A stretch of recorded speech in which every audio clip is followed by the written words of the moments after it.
Let us look at one other example just to make sure that we understand this together.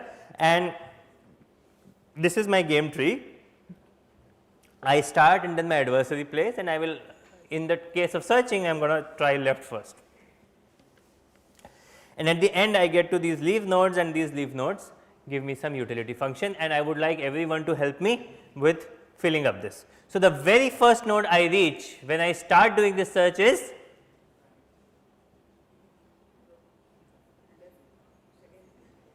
so I start going left, and finally I hit 80. So, I reach 80. Now, this is the leaf. So, I back it up, I send this information to the parent. So, the min node, which is the parent of 80, learns that there is a value of 80 below me. So, it says 80. Then it goes to the other child, and the other child says 30. Now, as soon as the other child says 30, what becomes the parent's value? 30, because it is a min node. Very good. So, it becomes 30, and now it sends the information up to its parent, which is a max node, saying, look, in this subtree, the best u the parent can achieve is 30. Now, the parent says, the max says, okay, in the first child I can get 30, what about the second child? So, it sends this down, and you go start backing it up. So, you get 25, then you get a 35. What is the new value of the min? 25, because it is a min. 35 is worse, so it does not get changed, and so this 25 then gets sent up. The previous value of the max was 30, the new value of the max is 30, because 25 is worse, and this information goes up, which is the min node. Everybody with me? Right? This is simple stuff. But notice what is this 30 saying. So, let us look at this particular 30. This particular 30 says that if I get to this node, the best we together can achieve, me and my adversary playing as best as we can, is 30, because I will be playing this left move and my adversary will be playing the right move. Of course, this goes on. So, the min node is 30, it says, okay, I can go left and I can get 30, but I can also possibly go right and see what do I get then. So, it says 55, then the left subtree gives me 20, so I have 20. Similarly, I go to the right subtree, it gets 5, right. It sends the information that, oh, it is 5, and then it goes down again. Oh, so here is a question for you. Think about one or two places where you are doing extra computation. I don't need an answer right now. We will come to that. But as you are looking at this diagram, see if you can find some places where we are doing unnecessary computation. If you can figure it out, we can quickly discover the next algorithm we want to learn. Okay? But I will just keep going. So, it gets to 5. It sends its neighbor, its parent information that I am at 5, the 5 goes down again, it gets 65, it is a min node, so it remains 5, it remains 5, it sends this information up, it is a max node, it remains 20, it remains 20, it sends the information up, that is a min node. So, when 20 goes up, it becomes 20, and so this information goes up to the max node, the root node, and so the root node says that if I take the left action, the best we can achieve is 20. Now, let me see what I can do with the right action, and so this process continues. So, we get with the right action this kind of information. So, the right subtree says I can best get 15, because it is a max node. The final solution is 20, and now I have solved this minimax tree, and in fact, I have found the optimal play. What is the optimal play? I will take left, adversary will take right, I will take left, adversary will take right. This is the optimal play.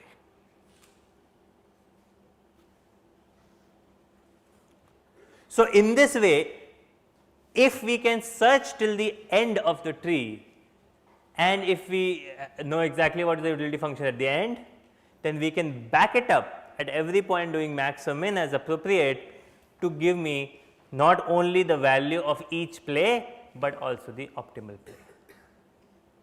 There is a question or the answer to the question that I asked earlier. Yes, question.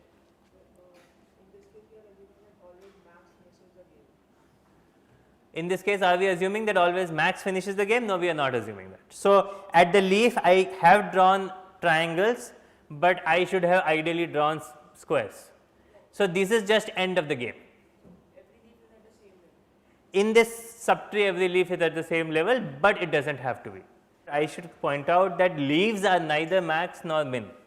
It is important to understand. I drew them as max, and I can change the slides, but the end nodes, the leaf nodes are just the end of the game. They are just sending out the utility function. They are neither doing a max nor doing the min, they are just telling you the final value. And secondly, they need not be at the same level. This is the kind of things I could have fit on a slide, but you can imagine that, for example, this 60 is a leaf, then only this 60 would be backed up. The two children need not go to the same depth, and moreover, since the number of steps does not have any negative reward or penalty or anything like that, it does not matter how many steps it takes.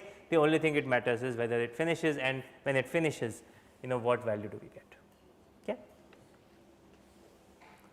So, I have already explained this is called the minimax strategy.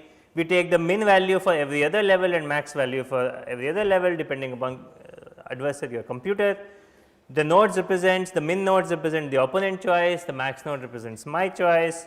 Computer assumes that a human will choose the move that is of the least value to the computer, because we are playing more or less what is called a zero sum game.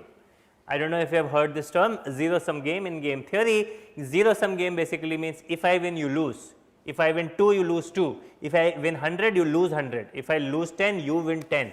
So, basically the sum of us is 0, and if it is a zero sum game, only one of us can win. Is life a zero sum game? No.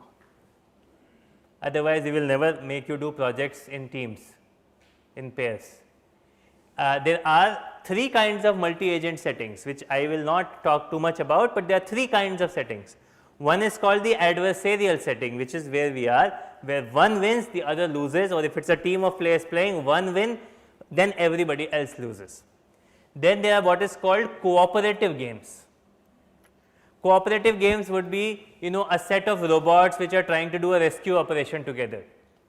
They are not saying that, I should rescue a human and I will not let the other robot rescue a human.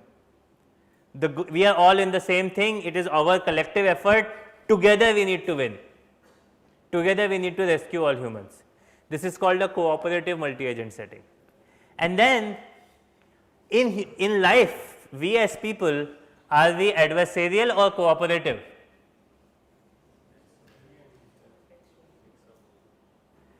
Sorry? It is a mix of both, Vishwajit says.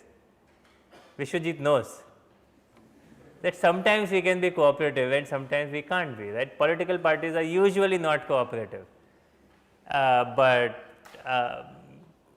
Indian cricket team maybe, depends. So, we are neither cooperative nor adversarial. We as people are what are called self-interested agents. We are interested in us and us only, and anything we do to optimize our utility function. We are selfish. This is my belief, but more people agree with me than not, right. I also believe that if I give a rupee to the beggar,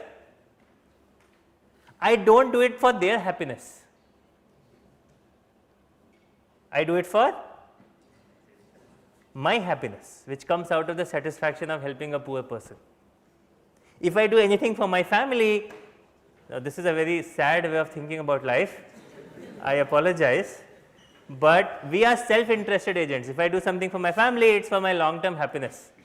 I need to make sure my wife remains happy, so that I remain happy, right. You may not be able to sympathize with me now, right. So we are what are called self-interested agents. In a self-interested agent, even in multi-agent setting, what happens is suddenly people come together in the context of a sub-goal, because this helps both agents.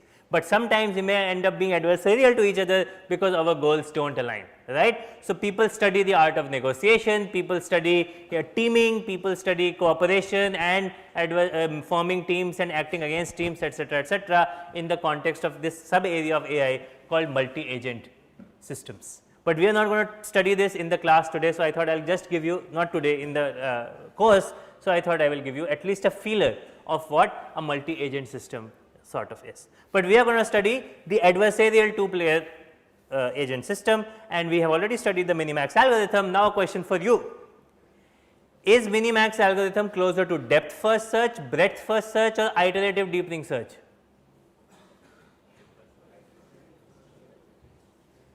Okay, how many people think it is closer to breadth first search?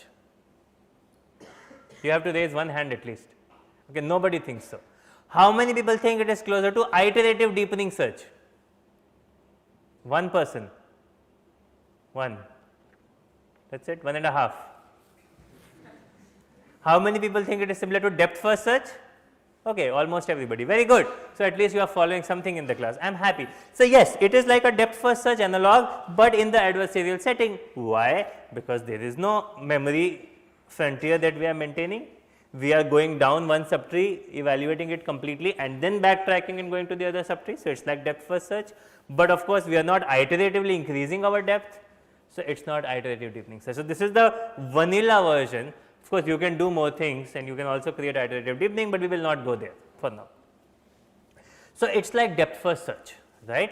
And for depth first search, you can ask the following questions, and by the way, you can read this code. It basically says that I have to take a minimax decision, and the minimax decision would return the action which is the max value, and in the max value I will look at all successors and I will find the minimum valued successor and send that information out, right. So, I will find the max minimum valued successor, and for min I will find the min maximum valued successor, right.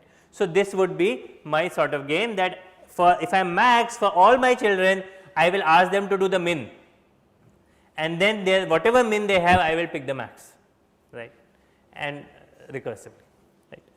So, this is Minimax, and now you can ask the question, is it complete, optimal, time complexity and space complexity in terms of BDM as we have been studying. Reminder, B is branching factor, M is the maximum depth of the tree, there is no such, there is actually no D, there is no goal, right. So, is it complete? When is depth first search complete? When tree is finite, right. So, if tree is finite, it is complete. Is it optimal? You will finally get to the optimal value, but this will be optimal against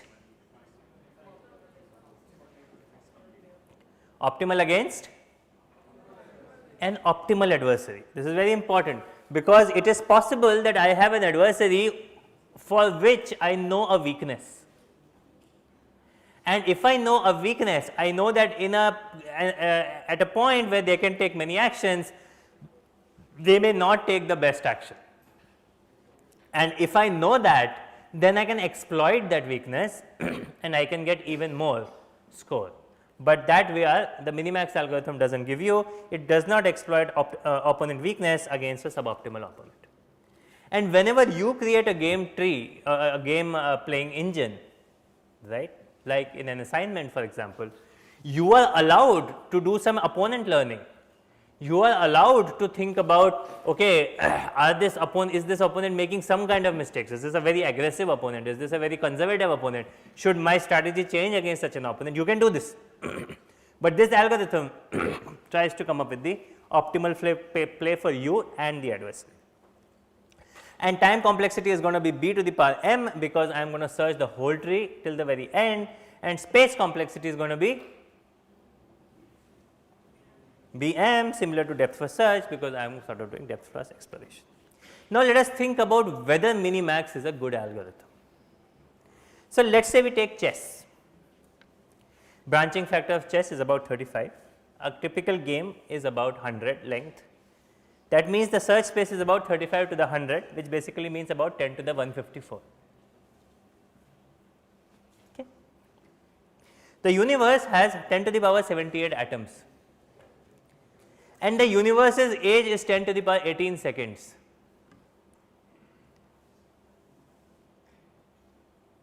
And I do not know where this comes from, but let us say the universe is able to evaluate 10 to the power 8 moves per second or 10 to the power 8 expansions per second. Even then it will not be able to explore more than a size of 10 to the power 104. So, exact solution is completely infeasible. Not only can you and I, but even the universe cannot figure it out. Right from Big Bang up till this point, even if it was figuring out using all its atoms to learn to play chess, and each atom was a different game move, I mean game configuration, it would have still not completed the game, all possible games. So, clearly for all practical purposes, Minimax is not a helpful algorithm, because we will not be able to play it till the very end. So, we need to come up with tricks of the trade so that we can search till limited depth and still figure out a good solution. So, we are going to do two main ideas. One idea is not searching things which are provably suboptimal, and second idea is cutting off the search and doing some machine learning to help with utility function estimation. Those are the two things we are going to do. In today's class we will do one of them, and this is where I would want everybody's attention, because if we get this, right, this is going to be awesome.